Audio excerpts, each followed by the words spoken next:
нэг асуулт байна.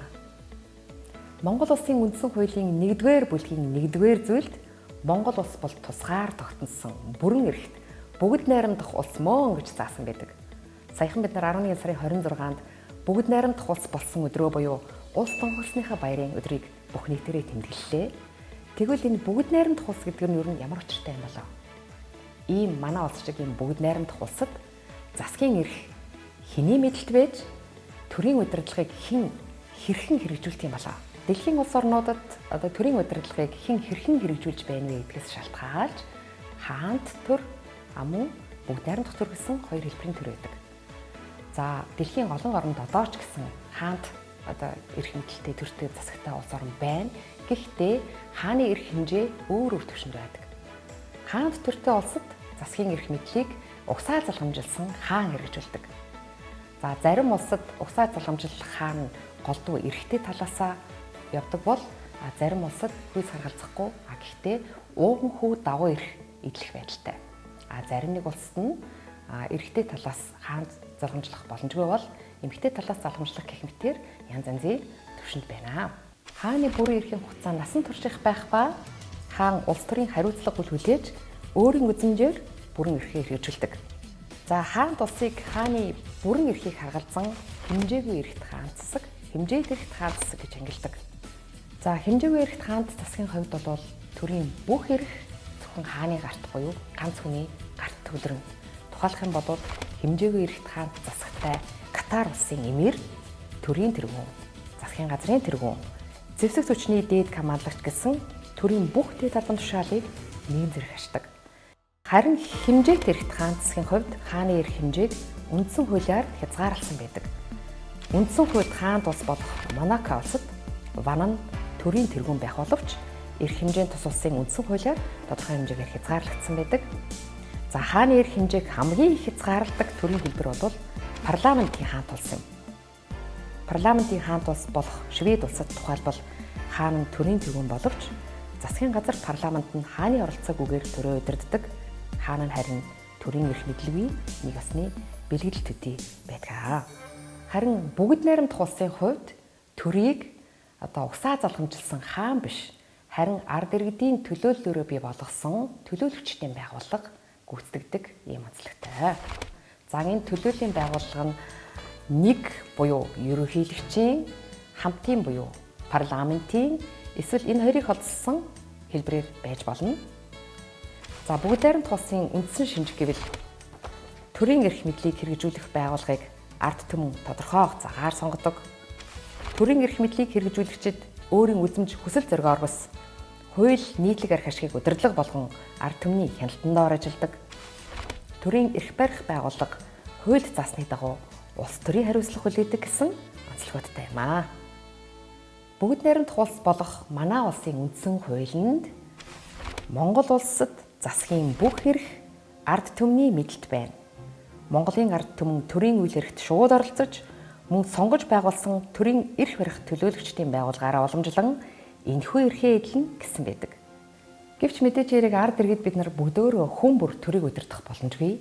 Бүгдөө суужгаад аливаа нэгэн асуудлаар хэлэлцэж шийдвэр гаргах нөхцөл боломж байхгүй.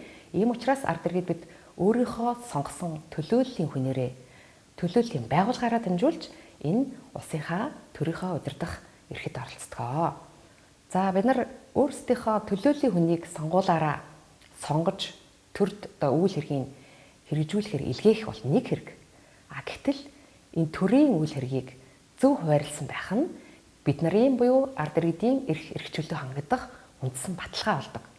Хэрвээ төрийн эрх мэдэл хуваарлагдаагүй байх юм бол төрийн эрх мэдэл нэг юм уу нэг хэсэг бүлэг этгээдийн мэдэлд нэгдэж хязгааргүй эрх мэдэл ноёлох, ардчилсан хяналт тавих боломжгүй болох. Ингэснээр төр дураар авирлах, хүний эрх чөлөөг зөрчих асуудал үүсэх магадaltaй байдаг. Иймд төрийн эрх мэдлийг хуваарлах, хууль тогтоох, гүйцэтгэх, шүүх гэсэн эрх мэдлийн 3 салаам учрыг бий болгосон нь дэлхийн нийтэд хүлээн зөвшөөрлөгдсөн тогтолцоо юм аа. Хууль тогтоох байгууллага гэдэг нь манай улсын хувьд улсын их хурл буюу парламент байдаг бол одоо хуулийг төрийн гүйцэтгэх байгууллага нь засгийн газар, харин шүүх эрх мэдлийн байгууллага нь шүүх юм. Орчин үед бүх ардчилсан нийгэмд энэ зарчим хэрэгжиж байна. Эрх мэдлийн энэхүү гурван хэлбэр нь харьцангуй бие даасан байдалд орших ба нэг нь нөгөөгөө хянах, тус бүртээ чиг үүргийн тодорхой барьтай байх, аль нэг нь хэд давмгаалах боломжийг хязгаарлах, хүчний харьцааг тэнцвэржүүлэх шинжтэй. Одоо бүгдөө төрийн энэ эрх мэдлийг хэрэгжүүлдэг зарим байгууллагын чиг үүрэгтэй илүү ойроос танилцъя. За парламент гэдэг бол хууль тогтоож батлах, ард түмнээ төлөөлөх, баталсан хуулийнхаа хэрэгжилтэнд хяналт тавих үндсэн чиг үүрэгтэй бол засгийн газрын үндсэн чиг үүрэг нь хууль биелүүлэх, төрийн удирдлагыг хэрэгжүүлэх болно.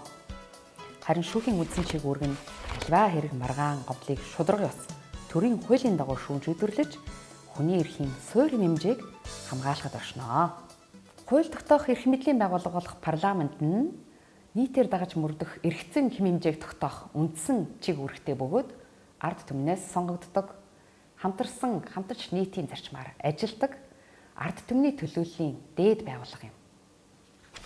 Улсын их хурл хууль тогтоохоос гадна төрийн дотоод гадаад бодлогын үндсийг тодорхойлох, улсын их хурлын байнгын хороо, засгийн газар, хуульд зааснаар улсын их хурлд ажлаа шууд хариуцсан тайлганадаг бусад байгууллагын бүтэц бүрэлдэхүүнийг тогтоох, өөрчлөх, ерөнхийлөгчийг сонгогдсон гэж үзэж бүрэн эрхийн хүлээн зөвшөөрсөн хууль гаргах, чөлөөлөх, огцруулах, ерөнхий сайд, хуульд зааснаар улсын их хурлд ажлаа шууд хариуцсан тайлганадаг бусад байгууллагын бүрэлдэхүүнийг томилох, өөрчлөх, огцруулах, төрийн санхүү, зээл, албан татвар, мөнгөний бодлого, улсын эдийн засаг, нийгмийн хөгжлийн бодлого, үндсэн чиглэлийг тодорхойлж хөгжлийн болон үндэсний аюулгүй байдлын бодлогод нийцүүлэн боловсруулсан засгийн газрын үйл ажиллагааны хөтөлбөр, улсын төсөв, түүний гүйцэтгэлийн тайлан батлах, засгийн газрын өргөн мэдүүлснээр Монгол улсын олон улсын гэрээг сойрхон батлах, цуцлах, гадаад улстай дипломат харилцаа тогтоох, туслах зэрэг бүрэн эрхийг хэрэгжүүлдэг. Гүйцэтгэх эрх мэдлийг хэрэгжүүлдэг төрийн дээд байгууллага бол засгийн газар юм.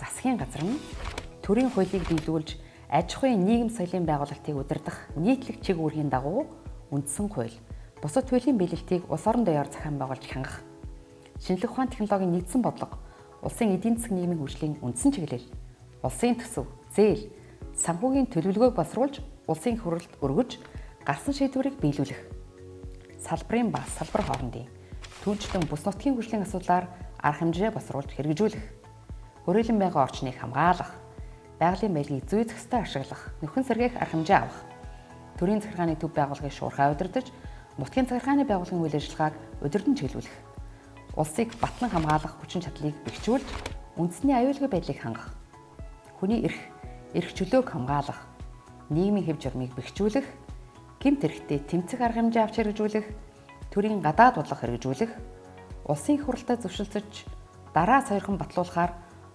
Монгол улсын олон улсын гэрээ байгуулах, хэрэгжүүлэх, түнчлэн засгийн газар хоорондын гэрээ байгуулах, цуслах гэсэн үндсэн бүрэн эрхийг хэрэгжүүлнэ. Харин Монгол улсын ерөнхийлөгч дараах бүрэн эрхийг хэрэгжүүлдэг юм байна. Улсын их хурлын баталсан хууль бусад шийдвэрт бүхэлд нь буюу зарим хэсэгт нь хориг тавих. Өөрийн бүрийн эрхэд хамаарах асуудлаар засгийн газарт чиглэл өгөх. Гадаад харилцаанд улсаа бүрэн эрхтэй төлөөлж, улсын их хурлтай зөвшөлдсөн Монгол улсын нэрийн өмнөөс олон улсын гэрээ байгуулах. Монгол улсаас гадаад улсад суух бүрэн эрхт төлөөлөгчийн газрын тэргүүнийг улсын их хурлтай зөвшөлдсөн томилох буюу эгүүлэн татах. Монгол улсад суух гадаад улсын бүрэн эрхт төлөөлөгчийн газрын тэргүүний итгэмжлэх, эгүүлэн татах жуух бичгийг хүлээн авах.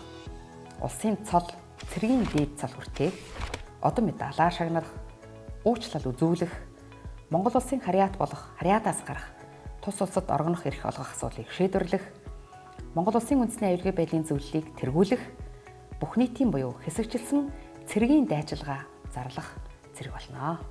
Ерөнхийлөгч нь Монгол улсын зэвсэг түвшний ерөнхий командлагч байх ба улсын их хурлд болон ард түмэндээ хандан илгээлт гаргаж, чуулганд өөрийн талаар оролцсон улс орны дотоод хатаад байдлын нэн чухал асуудлаар мэдээлж саналаа оруулж болно. Харин шүүх эрх мэдлийг шүүхэн байгууллага хэрэгжүүлдэг Монгол Улсын үндсэн хуулийн 47 дугаар зүйлд Монгол улсад шүүх эрх мэдлийг гагцхүү шүүх хэрэгжүүлнэ гэж заасан байдаг. Монгол улсын дээд шүүх бол шүүхийн дээд байгууллага мөн бөгөөд дараах бүрэн эрхийг хэрэгжүүлнэ. Хуулиар харьяалуулсан эрүүгийн хэрэг, эрх зүйн маргааныг анх шатны журмаар хянан шийдвэрлэх.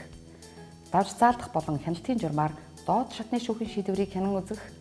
Хууль түүнд заасан хүний эрх чөлөөг хамгаалах талаар үндсэн хуулийн цэц, улсын ерөнхий прокуророос шилжүүлсэн асуудлыг хянан шийдвэрлэх. Үндсэн хуулиас бусад хуулийг зөв хэрэглэх талаар албан ёсны тайлбар гаргах. Хуулиар эрх олгосон бусад асуудлыг шийдвэрлэх зэрэг болно. Хүн төрөлхтөн өөрийнхөө эрх хэрэгчлөөг төрийн хүчнээс хамгаалах талаар хийсэн хамгийн дөрвтэй ололт амжилтуудын нэгийг инхүү төрийн эрх мэдэл хуваарлах гэж үздэг. Мөн нөгөө талаас ард иргэдийн оролцоо сайн байх тусам төр хөгждөг гэж үздэг.